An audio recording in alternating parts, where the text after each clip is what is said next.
Bonsoir, je suis Tiako Elaji Christian Kalem, étudiant à l'Université de Douala, faculté des sciences niveau 3. Et aujourd'hui, on va parler de l'agriculture de précision et le deep learning pour l'agriculture indienne face au changement climatique. Tout d'abord, on va essayer de parler du changement climatique, l'impact du changement climatique face à l'agriculture indienne. Nous savons tous que le changement climatique est une menace majeure pour l'agriculture indienne, à savoir quand on a les sécheresses, les inondations, les vagues de chaleur et d'autres phénomènes météorologiques extrêmes et plus fréquents qui impactent le milieu de l'agriculture indienne. Et maintenant, l'agriculture de précision et le deep learning. Ok, moi c'est Tapche Arthur Dimitri de l'Université de Douala. Euh, le projet de mon équipe porte sur l'utilisation de l'IA pour l'amélioration de l'agriculture face au climat. Pour cela, on a utilisé des formules mathématiques telles que la régression linéaire. La régression linéaire qui est un domaine de la statistique qui permet de connaître la relation entre deux variables. Pour nous, on a les variables avec l'agriculture et le climat. Pour cela, on a sa formule y est égal à mx plus b, où y est la production agricole, x qui est la superficie cultivée, m qui représente la relation entre x et y, et b qui permet de connaître la valeur d'y quand x est égal à 0. On a la prédiction du rendement, qui a aussi pour formule x étoile est égal à mx plus b, mais la prédiction cherche le rendement de la superficie. Ok. Et on a la moyenne de chaque culture, on aura calculé. Le max, c'est le maximum de chaque culture qu'on aura fait sur le terrain. Donc, le produit qui a qui est le plus favorisé pour l'agriculture sera utilisé. Et le diagramme circulaire qui est le pie chart, qui permet de savoir chaque pourcentage à vue d'œil. Quel est ce qu'on va utiliser pour l'agriculture? Ok, c'est tout pour moi.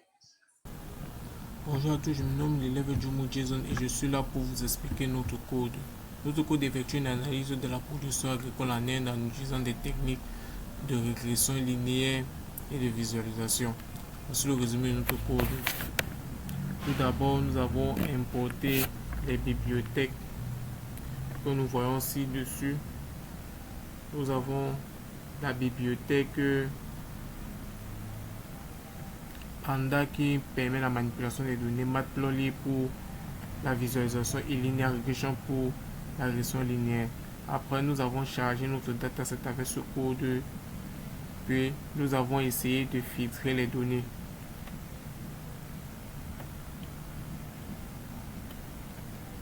Ce code prend en entrée une région et la saison, puis filtre les données en fonction de ces critères. La ligne C, cette ligne-ci permet de supprimer les données manquantes dans la dataset sur la production. Après, nous avons essayé la fonction prédiction du rendement.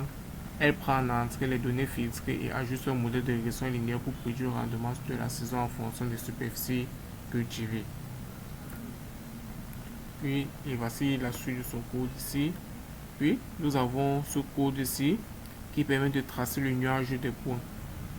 Cette fonction trace un nuage de points pour représenter les relations entre les superficies cultivées et la production agricole pour les différentes cultures. Elle identifie également la meilleure culture en termes de rendement et trace une courbe de rendement prédit pour la saison.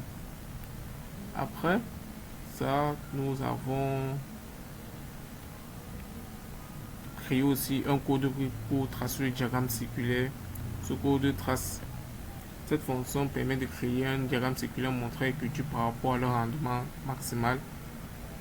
Cette branche de ce code permet de communiquer avec l'utilisateur entre sa région et sa saison actuelle.